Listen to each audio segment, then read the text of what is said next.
بسم اللہ الرحمن الرحیم۔ تصور خدا کے حوالے سے ہمارے ہاں بہت ساری غلط فہمیاں پائی جاتی ہیں، اور ان میں سے ظاہر بعض وہ ہیں کہ جو محض اس لیے پائی جاتی ہیں کہ قلت تدبر ہے اس میں، یعنی لوگوں نے غور نہیں کیا ہوا، اور یا براہ راست قرآن مجید نے جو اس بارے میں رہنمائی دی ہے اس سے واقف نہیں ہے۔ اسی قسم کا ایک خلط مبحث جس کو آج ہم کا تذکرہ کریں گے اور جس کے بارے میں جو غلط فہمی ہے اس کو دور کرنے کی کوشش کریں گے، وہ یہ ہے کہ عام طور سے کہا جاتا ہے کہ چونکہ علم الہی بالکل کامل ہے، اللہ تعالیٰ جو ہے وہ ہر چیز پر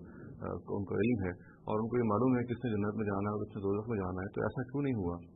کہ اس دنیا کو بغیر اللہ تعالیٰ محض اپنے علم الہی سے ہی فیصلہ کرتے ہوئے، اگر انہوں نے فیصلہ کر دیا ہے تو جنت میں اور جہنم میں ان لوگوں کو پہلے سے ہی ڈال دیتے کہ جنہوں نے اچھے اعمال کیے تھے ان کو جنت میں اور جنہوں نے برے اعمال کیے تھے ان کو جہنم میں۔ تو یہ دنیا بنانے کی ضرورت کیوں پیش آئی؟ یعنی اگر آپ کو رزلٹ معلوم تھا اور یہ معلوم تھا کہ کس نے جنت میں جانا ہے کس نے دوزخ میں جانا ہے، تو پھر اس پورے عمل کی کیا ضرورت تھی؟ تو دیکھیے اس خلط مبحث میں یا اس غلط فہمی کو دور کرنے کے لیے جو دو بنیادی باتیں ہیں وہ ذہن میں رکھنی چاہیے۔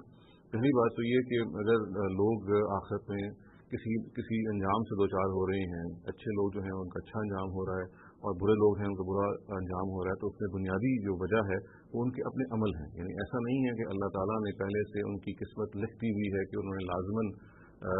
یعنی وہ مجبور ہیں فلاں فلاں عمل کرنے میں، بلکہ ایسا ہے کہ ہر شخص کو ایک خاص دائرے میں جس دائرے میں اس کی کوشش ہوگی، آزادی ہے، اس آزادی ہی کو استعمال کرتے ہوئے اچھائی یا برائی کرے گا۔ البتہ یہ اللہ تعالیٰ کے علم میں ضرور ہے کہ وہ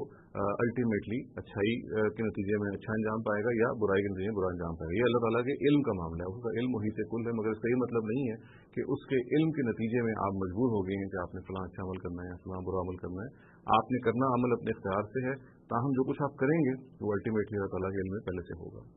دوسری بات جس میں جاننی چاہیے وہ یہ ہے کہ دیکھیے اگر اللہ تعالیٰ براہ راست لوگوں کو جنت اور جہنم میں ڈال دیتا بغیر اس آزمائش سے، بغیر اس پورے کارخانے سے اس کو گزارے ہوئے اور اپنے علم کی بنیاد پر ڈال دیتا، تو ظاہر لوگ سوال کرتے ہیں کہ اللہ تعالیٰ آپ نے ہمیں اس کا موقع ہی نہیں دیا اور ہمیں براہ راست جزا و سزا سے ہمکنار کر دیا۔ تو یہ اگر اس دنیا میں ان کو گزارا گیا ہے انسانوں کو، تو یہ اتمام حجت کے لیے، یہ بتانے کے لیے کہ جن اعمال کے آپ یا جس جزا کے آپ مستحق ہوں گے اس جزا کو آپ نے خود اپنے اعمال سے اس کا کسب کیا ہے، اس کو ارن کیا ہے۔ چنانچہ یہ ایسا نہیں ہے کہ کوئی علم الہی کا فیصلہ ہے، بلکہ اصل میں بنیادی طور پہ جو بات ہے وہ یہ ہے کہ اللہ تعالیٰ یہ چاہتے ہیں کہ اگر وہ کسی نتیجے سے انسان کو ہمکنار کریں تو وہ نتیجہ لوگ اس سے خود کنونسڈ ہوں، گویا کہ وہ خود اس پہ مترف ہوں کہ ہاں اگر آج وہ غلط یا جہنم میں ڈالے جا رہے ہیں تو وہ اس کا اعتراف کریں کہ ہاں ہم اسی قابل تھے، اور اگر آج وہ جنت میں ڈالے جا رہے ہیں تو پھر اس کا اعتراف کریں کہ واقعی اللہ تعالیٰ نے ان کے اچھے اعمال کو جزا دی ہے۔ تو اگر یہ صرف علم الہی سے اللہ تعالیٰ فیصلہ کرتے تھے آخرت کے احوال کا، تو ظاہر ہے کہ انسان یہ ان سے گلا کر سکتا تھا۔ اب جب کہ اللہ تعالیٰ نے ایسا نہیں کیا اور ان کو اس پوری کارگزاری کے اندر ڈالا ہے، اس کارخانے کے اندر ڈالا ہے، تو اب جو بھی نتائج ہوں گے اس پر انسان، جیسے ہمیں معلوم ہے قرآن مجید سے، اس پر گواہی دے گا کہ ہاں جو بھی نتیجہ نکل رہا ہے وہ اس کا بالکل اعتراف کرے گا کہ اسی قابل ہے۔ تو یہ اصل میں اسی اعتراف سے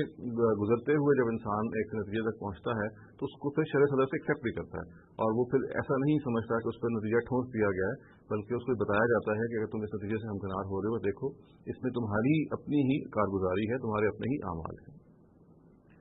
اقول قولی ھذا واستغفر اللہ لی ولکم ولسائر المسلمین والمسلمات۔